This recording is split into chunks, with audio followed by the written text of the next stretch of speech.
जोहार। आज का हमारा टॉपिक है मेले की बात का मेला। साथियों, आप सभी लोग इस बात को महसूस कभी किए होंगे या फिर नहीं भी किए होंगे। जब भी हमारा कोई पर्व त्यौहार या फिर जतरा आती है, उसका दूसरा दिन जिसे हम लोग बसियारी कहते हैं, उस दिन उस गांव में गांव के लोगों का या फिर अपने रिलेशन वाले लोगों का क्या प्रतिक्रिया होती है, इस चीज़ को आप सभी लोग भली भांति जानते हैं। उन्हीं चीज़ को आज के इस वीडियो में मैं जिक्र कर रहा हूं। तो आप सभी लोगों से एक छोटी सी अपील है कि वीडियो को आप लोग कंप्लीट सुनिएगा, देखिएगा, तभी समझ में आएगा कि दरअसल मैं कहना क्या चाहता हूं और इससे समाज के लिए क्या बेनिफिट है, क्या नुकसान है। तो चलिए इस चीज़ को मैं एक कहानी के द्वारा आप लोगों को बताता हूं। आप सभी लोग इस कहानी को ध्यान से सुनिएगा और हमें कमेंट करके ज़रूर बताइएगा।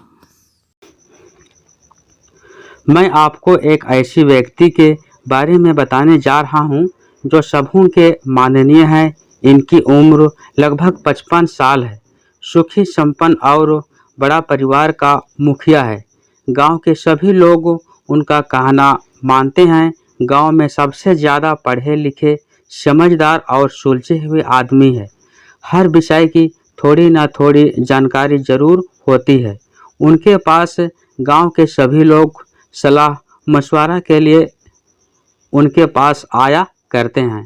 गांव में सबों के साथ बड़ा प्रेम भाव से मिला करते हैं। मिलनसार प्रवृत्ति के होने के कारण सभी लोग उन्हें पहचानते हैं। जीवन यापन के लिए वह व्यवसाय के साथ खेती किसानी किया करता है। उनकी दुकान में हमेशा भीड़ लगी ही रहती है। 3-4 लोग उनके अंडर काम भी करते हैं। वे खुद ही बहुत मेहनत से काम करते हैं। एक बार की बात है, उनके रिश्तेदारों के यहाँ बड़ा मेला लगा। सब परिवार जाने का आमंत्रण भी आ गया। परिवार के सभी लोग बड़ा खुश हुए और जाने को राजी हो गए। सब परिवार के मुखिया से पूछा गया तो बोले कि मेरा उम्र मेला सेला देखने का अब नहीं है। मैं तो बूढ़ा हो गया हूँ। तुम लोगों का समय है, तुम लोग जाओ। मैं तो मेले के बाद जाऊंगा। फिर क्या था, बच्चे सब चले गए। मेले के दूसरे दिन अपने मोटरसाइकिल निकाले और चल पड़े। मेला का दूसरा दिन, जिसको कि हम बासी बोलते हैं, सभी नाते रिश्तेदार दोस्त यार मौजूद होते हैं। सभी से भेंट मुलाकात बड़े ही आसानी से हो जाती है। घर में भी इसी दिन के लिए ही तैयारी भी होती है। खाने पीने के लिए एक से एक लजीज पकवान बने होते हैं। इस दिन जम के एक दूसरे का घर घूम घूम कर मौज मस्ती होती है। मौज मस्ती हो और शराब ना हो, ऐसा तो हो ही नहीं सकता। आज के दिन जमकर नशाखोरी होती है। लड़ाई झगड़ा की छोटी मोटी घटनाएं भी हो ही जाती है। बहुत से ऐसे लोग भी होते हैं जो खा पी कर सो जाते हैं, लेकिन कुछ लोग ऐसे भी होते हैं जो मना करने के बाद घर जाने के लिए जिद करते हैं और निकल पड़ते हैं। कुछ की तो घर जाना मजबूरी होती है, क्योंकि उनके घर में देख रेख करने वाला कोई नहीं होते। लेकिन कुछ लोग अपनी जिद और पहलवानी के चलते अपनी साइकिल या गाड़ी लेकर निकल पड़ते हैं। नशे के हालत में सड़क में चलना अपने और राहगीरों दोनों के लिए खतरे की घंटी है। जब कोई नशे की हालत में चलता है तो गाड़ी चलता फिरता वेपन बन जाता है। इससे नुकसान कितना होगा इसका कोई अनुमान नहीं। तो क्या था, वह भी अपना मोटरसाइकिल लेकर निकल पड़ता है। कुछ दूर तो वह ठीक ठाक ही ड्राइव करके चला गया। जैसे ही वह भीड़ भाड़ वाली चौक में पहुंचा और अपना नियंत्रण खोकर धड़ाम से गिरकर बेसुध हो गया। गनीमत यह हुआ कि कोई गंभीर चोटें नहीं आई, लेकिन मोटरसाइकिल पूरी तरह खराब हो गया। वहां उपस्थित लोगों से बीच बचाव करते हुए उसे उठाकर किनारे लेटा दिया। घंटों बाद बेसुध नशे की हालत में पड़ा रहा। कहीं जूता तो कहीं सामान और कपड़ा भी जैसे तैसे ढका हुआ।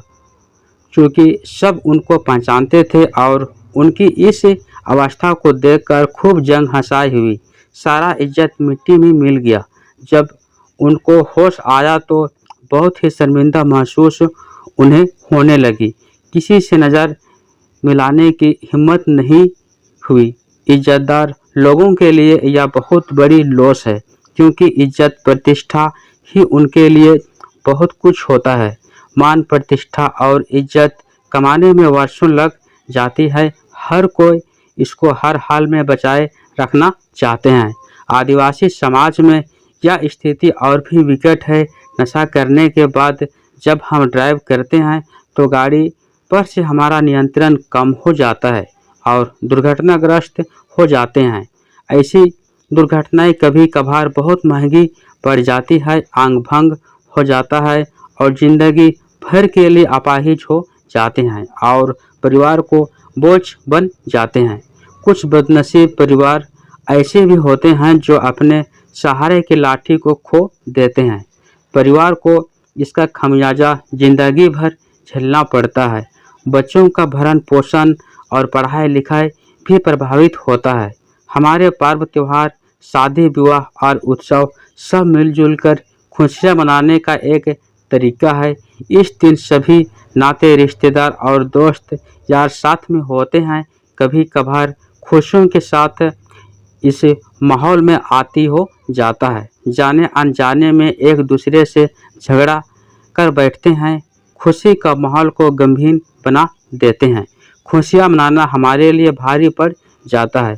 उत्सव में खाने पीने की ना तो कमी होती ना और कोई लिमिट। बिना सोचे समझे हम बहुत ज़्यादा कम टाइम में खा लेते हैं या खाते रहते हैं। इसका नतीजा यह होता है कि हम अपच, बदहजम और पेट दर्द का शिकार हो जाते हैं। इसको ठीक होने में कई दिन लग जाता है।